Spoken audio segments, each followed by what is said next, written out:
So much devastation in the past 12 months, and that's without a hurricane. Long-term Houstonians know it only takes one tropical system to not only cause flooding, but devastating wind damage. It's been 15 years since Tropical Storm Allison, a disaster that turned freeways into rivers and left the medical center submerged. It's been 8 years since Katrina and Rita pounded the Gulf Coast, a widespread tragedy that caused people from Mississippi to Louisiana to southeast Texas to lose their homes. And it's been 8 years since Hurricane Ike, an immense storm that created a wall of water which filled businesses and homes in Galveston. Further inland, the wind seems to spare no one.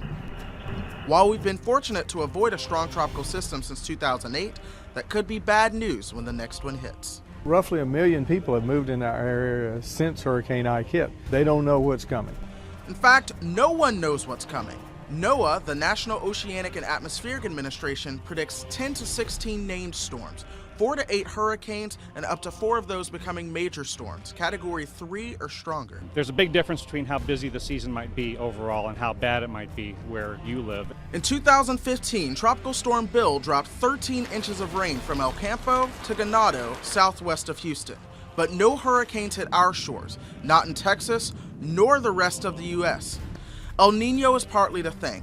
Warm water over the tropical Pacific, also strong upper-level wind patterns over the Atlantic, both creating a hostile environment for hurricanes. The times are changing. El Nino is gone and La Nina is poised to take over. La Nina, a pool of cool water over the tropical Pacific, is a friend of hurricane formation. Already in 2016, 4 named storms have come and gone, earlier than any other year on record.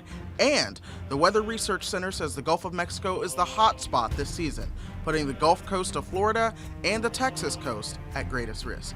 Take steps now, so if that hurricane you didn't think was ever going to come is later this year on your doorstep, you've planned ahead, you know what you're going to do. This means getting insurance, buying supplies, and preparing your house. Even more importantly, find out if you are in an evacuation zone and at risk for storm surge. Storm surge historically has been the biggest killer. Half of the fatalities in the last 50 years has been due to storm surge.